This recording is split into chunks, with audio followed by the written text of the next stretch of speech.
You are listening to You and the Truth, where we will give you the truth face to face. Now, what you do with it is up to you. A criminal is a criminal, but there are criminals and there are criminals. And a crime is a crime, but again, there are crimes and there are crimes. Hi, everyone. Welcome to You and the Truth. In today's episode, it's time to Ante-Up. Now, I believe the most heinous crime a person can commit is molesting a child. This is the only crime for which I would consider the death penalty. It's only my love and respect for God that keeps me from advocating it.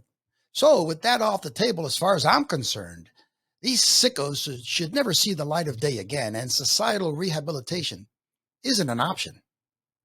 Perhaps, if remorseful enough, they can be forgiven by God. But that's between them and their maker. From my human perspective, that's their only chance.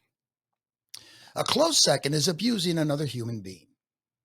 Now, being a male, I look at things through a man's lens. Now, that may sound like a given, but in today's culture, I don't think I'm overstating the obvious. I was raised to respect all people, especially women. As a young man, I saw nothing but love and respect from my father to my mother. Just the thought of a man taking advantage of a woman in any way, shape, or manner makes me sick. I'll even take it a step further. When I see a scene in a movie that involves physical or sexual abuse or rape, it literally makes me sick to my stomach. I've always wondered how someone can feel pleasure in abusing someone, either verbally or physically, or even so much as touching another without their consent. And even with consent, how a man can feel pleasure in not being gentle with another person, especially a woman, it's beyond me. It's unfathomable. Now, that sounds sexist, anti-feminist, or any other ist society has come up with. Well, so be it. I believe that all people, especially women, should be treated with kindness and respect. That's a loaded subject, but for now, I'd like to keep it in the context of mental or emotional abuse, although abuse is abuse. Now, I've never personally been abused, but I do know people who have, either mentally, physically, sexually, or a combination thereof. So everything I say from this point forward comes not from personal experience, but from the experiences of others. With that said, and with all due respect to those who have suffered traumas such as these, I feel for the first time in my life, I have been violated. Not physically, but mentally and emotionally. And if you're an American citizen and you were to take the time to reflect, there's a very real possibility that you may feel the same way. When you put your trust in someone and that person violates that trust, well, where do you go from there? Now, I believe in forgiveness, but everything has a limit, at least from a human standpoint. The only one who has unlimited forgiveness is God. Of course, if you don't believe in the God of the Holy Bible or another God that advocates forgiveness, then you probably don't have to deal with the issue of forgiveness as Christians do. But if your God is the God of the Holy Bible, forgiveness is not only a big issue, it is the issue. Now, with that said, regardless of how Christian we wish to be or strive to be, as humans, well, you know what I mean. So I ask you, how many times can someone betray your trust before you say, enough is enough?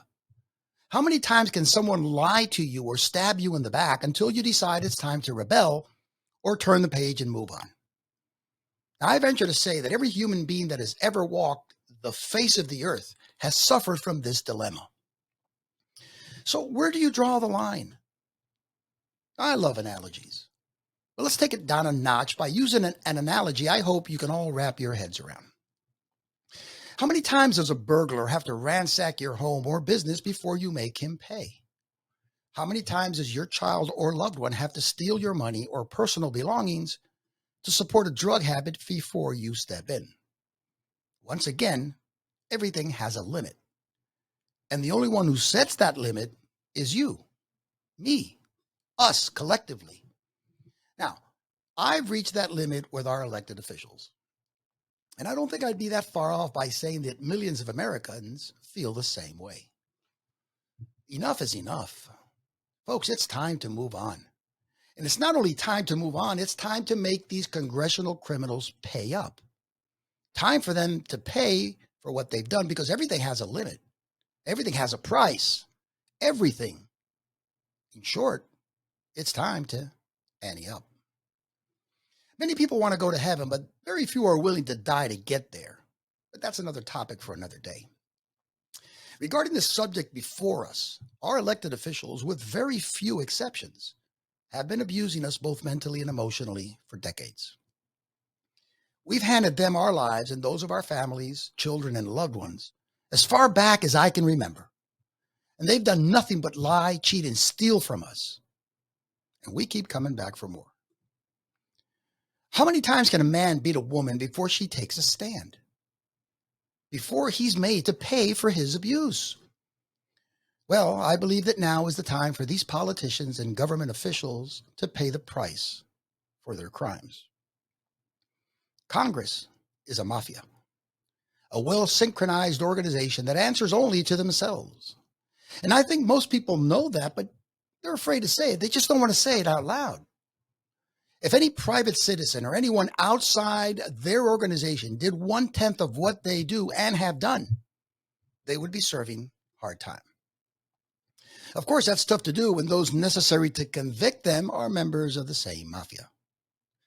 Folks, this country's in chaos, out of control, and it's been that way for years. Only now, because of social media, it's out in the open. It's out there for everyone to see. So it's time to start over. But it's not the blueprint we need to replace. No. That works just fine. It's those individuals who interpret the blueprint that need to go. They need to be recycled. If not, like any living organism that isn't moving, well, they decompose, they rot, and stink. And with the individuals currently interpreting the blueprint, the stench has reached its pinnacle. So, it's time to recycle them. Hell, we recycle everything else. Why not them? I mean, what have we got to lose? Think about it. That's my take. I'd love to hear yours. So email us at the address below and ring that bell and click on the like and subscribe buttons below so we can continue to bring you the truth. Because remember, what you've just heard is the truth. What you do with it, well, that's up to you. You have been listening to Truth for Thought, sponsored by You and the Truth. If you have enjoyed today's truth, please click on the like and subscribe buttons and ring that bell so you will get notified when we add new content.